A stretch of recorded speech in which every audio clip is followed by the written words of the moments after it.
देख लिया कि इस विकेट के ऊपर बॉल क्या हो रहा है, ब्रेक भी हो रहा है, सीम भी नहीं हो रहा है, रिवर्स हो रहा है। रिवर्स भी हो रहा है। अब मुझे को बताया कि किस आइंस्टाइन ने कहा था कि 2 फास्ट बॉलर निकलाने। कि जो डकेट है वो तो चार्ज लिए हुए हैं, अपना लाठी चार्ज वो बिल्कुल ऐसे ट्रीट कर रहे हैं पाकिस्तान की बॉलिंग को जैसे कोई बिल्कुल ही बच्चों वाली बॉलिंग हो, कोई छोटी टीम के अगेंस्ट खेल रहे हो। ऐसे बॉलिंग पेयर को आप लगा देते हैं जिनका कॉन्फिडेंस नहीं है, जो कि आगे पीछे राइट लेफ्ट हर तरफ बॉल कर रहे हैं, तो फिर एक तो कंट्रोल चला जाता है, फिर वहां पे जो विकेट मिलनी होती है वो भी नहीं मिलती, आप प्रेशर नहीं एक्सर्ट कर सकते हैं।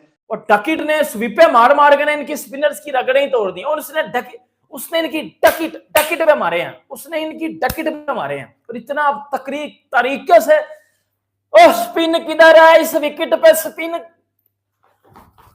थोड़ा सा नहीं गलत ही हुआ है और मीर हमजा को शामिल कर लेते, मतलब इतना क्या इशू था कि अब आपने सारे ही स्पिनर शामिल कर लिए हैं, कुछ ठीक प्लानिंग तो नजर आती है ना भाई साहब। यही तो ये बेसबॉल और बेन डकेट ने और बेन स्टोक्स ने और ब्रेंडन मैकलम ने और जैक क्रॉली ने नहीं, जो रूट ने नहीं, हैरी ब्रूक ने नहीं एनर्जी डाली इंग्लैंड में, घबराते नहीं है स्पिन से। सॉरी शॉर्ट ना, जो हमने सारा दिन का मैच देख लिया, अब उसमें हमें पता चल गया Pakistan had only one option which is get them out through the spin. जी खत्म बात। अब वो उसमें अनइवन होगा तो स्पिन होगा, स्पिन होगा तो गोरों से खेला नहीं जाएगा। ठीक है, तो बस वो हमारी जो मैथोलॉजी और जो हमारी आइडियोलॉजी थी मिस्टर गिलेस्पी साहब की, वो उन्होंने कहा जी ये छोड़ो ना, टेस्ट मैच बचाओ जी, 4 स्पिनर खिला दो। अब ये हमने करनी है आखिरी बॉलिंग, ऐसे ही जी, ऐसे ही है ना जी, ऐसे ही है। इस बैटिंग के बाद हमने आखिरी बॉलिंग करनी है ना इसके बाद। ठीक है, सो बस यही होना था, बस यही हो उन्होंने कर लिया। That is what you call a defensive mindset and taking advantage of your situations and your homegrown situations, and which they're doing that. Ji. And I hope it was works out well for Pakistan. They don't lose this test match by any mess up. भाई जब एक तरफ से धुनाई हो रही हो तो दूसरी तरफ से फिर आपको सेफ्टी मेजर्स जो है वो एंगेज करने पड़ते हैं, मगर अगर ऐसे बॉलिंग पेयर को आप लगा देते हैं जिनका कॉन्फिडेंस नहीं है, जो कि आगे पीछे राइट लेफ्ट हर तरफ बॉल कर रहे हैं, तो फिर एक तो कंट्रोल चला जाता है, फिर वहां पे जो विकेट मिलनी होती है वो भी नहीं मिलती, आप प्रेशर नहीं एक्सर्ट कर सकते हैं। और फिर पाकिस्तान की फील्डिंग भी बहुत ही एवरेज थी, जिससे कि कुछ प्रेशर ही नहीं क्रिएट हो सका। मेरे ख्याल से कि ये वाला डिसीजन थोड़ा सा मुझे लगा है कि गलत हुआ है कि आपने फास्ट बॉलर एक शामिल किया। थोड़ा सा नहीं गलत ही हुआ है और मीर हमजा फास्ट को शामिल कर लेते, मतलब इतना क्या इशू था कि अब आपने सारे ही स्पिनर शामिल कर लिए हैं, कुछ ठीक प्लानिंग तो नजर आती है ना।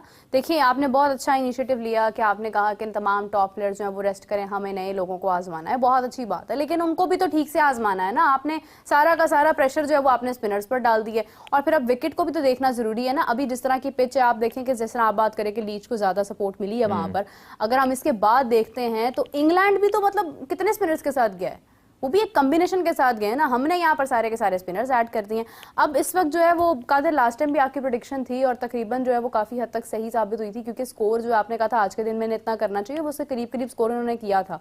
लेकिन अफसोस की बात यह है कि हमने हिस्ट्री तो हमेशा से कायम करने में हमारा बहुत बड़ा नाम है कि हमने हिस्ट्री कायम कर दी कि हम 650 रन बनाकर भी हार गए। और डकिट ने मार मार के पाकिस्तान की डकिट बजा दिया, मतलब उस डकिट ने बजा बजा के मार मार के स्वीप पे मार मार के, मतलब पाकिस्तान की डकिट पे मैं कहता हूं उसने चौके मारे हैं। डकिट ने बजा दिया पकड़ के पाकिस्तान को। इन घंटों से ना कैच पकड़े जा रहे हैं, ना इन घंटों से रन आउट हो रहे हैं। साजिद खान है बांदर की मुछू वाला, वो फुद्दड़ कैच नहीं, वो रन आउट मिस कर रहा है और आगे से कप्तान को कह रहा है मैंने कर दिया। और 1 घंटे के तूने पहले ही जो है वो विकेटों को अपना हाथ लगा दिया हुआ था, और ऊपर से तूने जो है वो नौसरबाजी किया, झूठ बोलता। और यह है कि इस विकेट के ऊपर बॉल क्या हो रहा है, ब्रेक भी हो रहा है, सीम भी नहीं हो रहा है, रिवर्स हो रहा है। रिवर्स भी हो रहा है। अब मुझे को बताया कि किस आइंस्टाइन ने कहा था कि 2 फास्ट बॉलर निकलाने।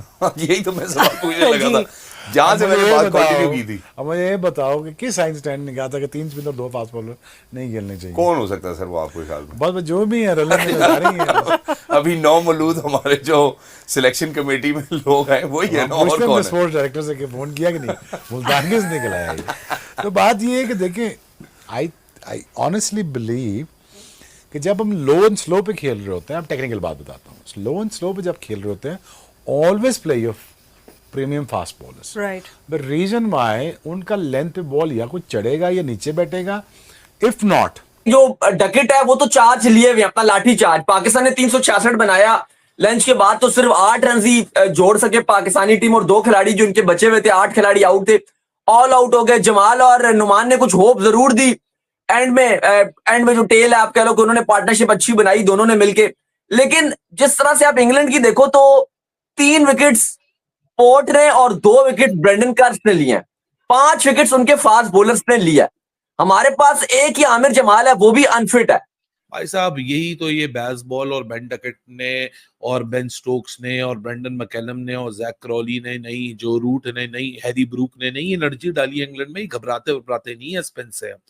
इनके सामने भाई साहब बॉल अगर तो शार्प टर्न, या तो आप रविचंद्रन अश्विन हो, या तो आप जडेजा हो, या तो आप मुरलीधरन हो, या तो फिर आप राशिद खान हो, तो भाई आपको अगर आधी स्पिन विकेट भी मिल जाए तो भाई साहब आप फिर इंग्लैंड जैसे बल्लेबाज को फंसा सकते हैं। अगर आप नुमान अली हो जिन्होंने 1 साल पहले रेड बॉल का गेम खेला था, अगर आप साजिद खान हो जिन्होंने जनवरी 2024 में रेड बॉल गेम खेला था, वो साजिद खान की बाल सीधी जा रही है, वो नुमान चाचा क्या कर रहा है, वो थोड़ी आगे फेंक रहा है बाल और उसकी बाल मूव नहीं हो रही, उसकी बाल मूव नहीं हो रही। और ये बदनामी एक और हमारे सार लगने लगी है, एक और हमारे गले में बदनामी आने वाली है। ये इंग्लैंड ने और डकिट ने स्वीपे मार मार के इनकी स्पिनर्स की रगड़े ही तोड़ दी, और उसने इनकी डकिट पे मारे हैं उसने। तो अब ये बताइए कि क्या लग रहा है कि आज के दिन में और जिस तरह वो खेल रहे हैं, मतलब 7-8 की वो रन रेट से खेल रहे हैं, तो ये बहुत ज़्यादा बड़ी रन रेट होती है टेस्ट क्रिकेट में। तो वो जिस तरह खेल रहे हैं, मुझे लगता है अगर क्रिकेट नहीं है डिफेंसिव वाली, वो मार धाड़ वाला है। और चूंकि अब हमारे पास स्पिनर हैं, तो स्पिनर में मुझे लगता है कहीं ना कहीं ड्रॉ तक सूरत हाल जा सकती है। ड्रॉ नहीं होता, ड्रॉ नहीं होगा, इसका रिजल्ट निकलेगा। यानी आपको लगता है या इंग्लैंड या पाकिस्तान 100% रिजल्ट निकलेगा। बहुत सारे पाकिस्तानी बॉलर्स के पास आज ऐसे ही देखा कि प्लान नहीं थे, क्योंकि वो देखना है कि क्या इस तरह का लेग स्पिनर जो आके विकेट देनी चाहिए, उसको दिलवानी चाहिए, वो अगर मार खाता है और कंसिस्टेंट नहीं है अपनी लाइन और लेंथ में, तो फिर क्या उसके बारे में सोचना आगे चल के। एक चीज तो जरूर होगी, जिसे फुर्रा विकेट कहते हैं, जिसे रड़ा कहते हैं, जिसे कहते हैं अनप्रिपेयर्ड विकेट जिसे कहते हैं, उस पर एक चीज होती है, बॉल फटता जल्दी है। Right. And then what happens in the end, if you're bowling somewhere about 130 above plus, आप अपना प्रीमियम फास्ट बॉलर एक आधा जरूर खिलाते हो। That was, I think that is a turning point, I think in the match जहाँ पे England शायद एज ले जाए पाकिस्तान को रिवर्स स्विंग के ऊपर, और मार्क माय वर्ड, अभी Pakistan gonna be in trouble, not with the spin, with the fast ball. With the fast ball, and that's दोस्तों, पाकिस्तान और इंग्लैंड के बीच हो रहे दूसरे टेस्ट के दूसरे दिन इंग्लैंड ने अपनी पहली इनिंग में पाकिस्तानी स्पिनरों को मार मार कर थुम्बा बना दिया। यह देखकर पाकिस्तानी मीडिया और पाकिस्तान के फॉर्मर क्रिकेटर बोखला के जो रिएक्शन दे रहे हैं वो आपने देखा, और आगे देखिए कि इस पर पाकिस्तानी मीडिया और क्या रिएक्शन दे रहा है। इनकी डकिट में मारे हैं और इतना तरीके से, ओ स्पिन किधर है इस विकेट पे, स्पिन किधर है इस विकेट पे। मनु, मैं कहता हूं मैंने जिंदगी में क्रिकेट नहीं इंटरनेशनल खेली होगी, मैं जानता हूं, मैं घंटा हूं, मैं, और मुझे पता है एक फास्ट बॉलर, ओए आप प्रॉपर एक फास्ट बॉलर लेके जा रहे हैं ना, मुझे समझ आता है कि यार चलो ये ऑलराउंडर लेके जा रहे हैं, और वो ऑलराउंडर जोन साहब जैक। और आप ये देखो कि साजिद नुमान से आपको नया बॉल कराना पड़ा, और जिस तरह से जैक क्रॉली और बेन डकिट ने परफॉर्मेंस दिखाई है, जैसे उन्होंने दोनों ने स्टार्ट लिया है, वो बिल्कुल ऐसे ट्रीट कर रहे हैं पाकिस्तान की बॉलिंग को जैसे कोई बिल्कुल ही बच्चों वाली बॉलिंग हो, कोई छोटी टीम के अगेंस्ट खेल रहे हो। वो चार्ज पे चार्ज ले रहे हैं। देखो उनकी इंटेंट देखो, कितनी अग्रेसिव इंटेंट के साथ बैटिंग कर रहे हैं। और डकिट का तो डकिट तो पाकिस्तान के अगेंस्ट ऐसे खेलते हैं जैसे हक होता है उनका पाकिस्तान के अगेंस्ट खेलना, वो मारेंगे ही मारेंगे। बहुत ही कमाल किस्म की जो इंग्लैंड की अप्रोच नजर आ रही है। लेकिन एक जो बात है, 3 स्पिनर जरूर खिलाए, लेकिन विकेट इतना भी ज्यादा अगर आप देखो तो टर्नर नहीं है जैसे इंडिया। तो भाई साहब फिर तो आप इनको तंग नहीं कर सकते, क्योंकि जितने फास्ट बॉलर को कंसिस्टेंसी चाहिए होती है उतनी स्पिनर को चाहिए होती है। 3 क्लोज कॉल्स हुई हैं पाकिस्तान के हक में जो नहीं गई हैं, शार्प टर्न हुई है 2-4 बॉलें, लगभग पाकिस्तान 400 के करीब भी पहुंच गया। सेम ओवर में इंग्लैंड उतनी ओवर अगर बैटिंग करेगा तो 400 भी उतारेगा, हम पे 300 चढ़ाएगा भी, और फिर हमें इनिंग से हराएगा। Mentally aware. आप बेन डकेट, मैं आपको कल से जुमले बोल रहा हूँ कि गॉन आर द डेज, ये आएगा इंग्लैंड, ये रिवर्स स्वीप्स, ये रैम शॉट्स, ये पेडल स्वीप्स, या आपको कदमों का इस्तेमाल ये करते हुए दिखेंगे, जहां से बाउंड्रियां नहीं निकलेंगी वहां सिंगल डबल करेंगे, they will not going to fall back.